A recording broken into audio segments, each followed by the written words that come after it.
SL Tamil கல்வி YouTube சேனலுடன் இணைந்திருக்கின்ற அனைத்து தமிழ் பேசும் நல்லுள்ளங்களுக்கும் வணக்கம். நம்ம இந்த காணொளியின் மூலம் நீண்ட காலமா நம்ம பயன்படுத்திக்கிட்டு வந்த விண்டோஸ் 10ல இருந்து விண்டோஸ் 11க்கு அப்டேட் ஆன எல்லாருமே என்னதான் 11 நிறைய ஃபீச்சர்ஸ் இருந்தாலும் அந்த 10ல யூஸ் பண்ண யூசர் ஃப்ரெண்ட்லியான விடயங்களை மிஸ் பண்ற மாதிரி தோணலாம். அதுல முதலாவது முக்கியமான விஷயமா இருக்கிறது தான் இந்த ஸ்டார்ட் மெனு அப்படின்ற விஷயம். அது டாஸ்க் பார்ல கீழே அதுவும் சென்ட்ரல்ல இருக்குது. வழமையா நம்ம ஸ்டார்ட் மெனு மற்ற விஷயங்கள் எல்லாமே லெஃப்ட் கோர்னர்ல கீழே இருக்கும். இது கொஞ்சம் வித்தியாசமா இருக்கு. இதை எப்படி நம்ம விண்டோஸ் 10ல இருந்த மாதிரி மாற்றி அமைக்கலாம் அப்படின்னு தான் இந்த வீடியோ மூலம் பார்க்க போறோம். ரைட், அதுக்காக நம்ம முதல்ல இங்க இருக்க ஸ்டார்ட் பட்டன் கிளிக் பண்ணிக்கொள்வோம். ரைட், அந்த ஸ்டார்ட் பட்டன்ல நம்ம செட்டிங்ஸை ஓபன் பண்ணிக்கொள்வோம். செட்டிங்ஸ் இருக்கு, செட்டிங்ஸை ஓபன் பண்ணிக்கொள்வோம்.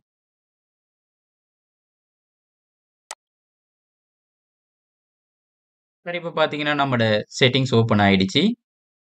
10ல இருந்ததை விட சின்ன சின்ன டிஃபரெண்ட் தான் இதுலேயும் இருக்குது.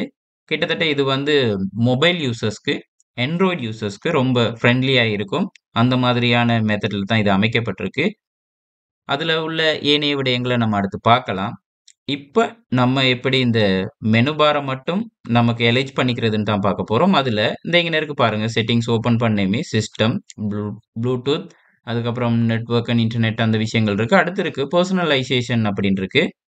இந்த பர்சனலைசேஷன் அதை நம்ம கிளிக் பண்ணிக்கொள்வோம். பர்சனலைசேஷனை கிளிக் பண்ணதுக்கு அப்புறம் அதுல இருக்கு பேக்ரவுண்ட் மாத்துறது, கலர்ஸ், தீம்ஸ், லொக் ஸ்கிரீன் எதுவும் மாத்துறதா இருந்தா அது அப்படியே கீழே வந்தோம்னு சொன்னா இந்த இங்கே இருக்குது டாஸ்க் பார் அப்படின்ற விஷயம். இந்த இருக்குது டாஸ்க் பார்.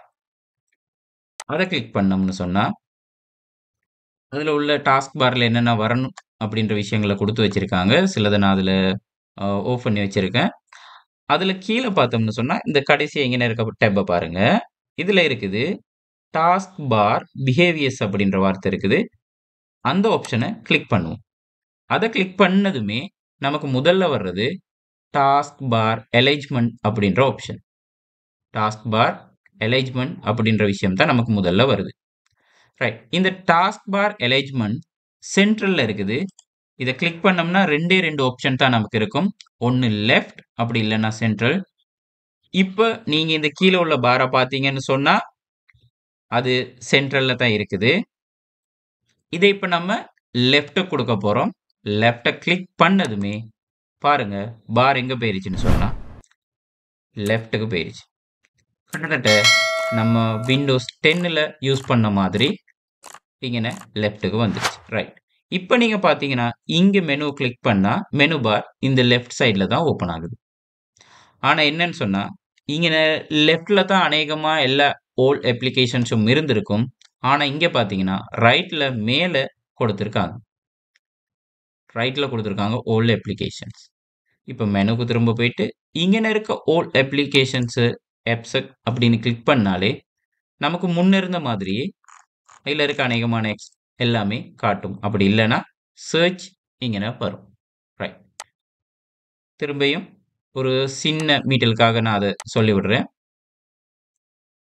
முதல்ல செட்டிங்ஸ் ஓபன் பண்ணதுமே இங்கே இருக்க பர்சனலைசேஷன், அதுக்கடுத்து ஸ்க்ரோல் பண்ணி வரும் டாஸ்க் பார்ல டாஸ்க் பார் பிஹேவியர்ஸ் அதை கிளிக் பண்ணோம்னு சொன்னா இங்கே இருக்கும் அலைன்மென்ட் டாஸ்க் பார்ல லெஃப்ட் ஓ சென்ட்ரல்.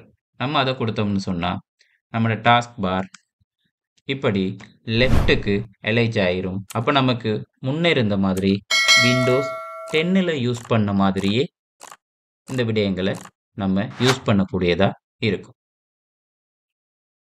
நம்ம தொடர்ந்து வீடியோக்கள்ல கதைப்போம். மறந்துடாம நம்மளோட யூடியூப் சேனலை சப்ஸ்கிரைப் பண்ணுங்க, கமெண்ட் பண்ணுங்க, லைக் பண்ணுங்க.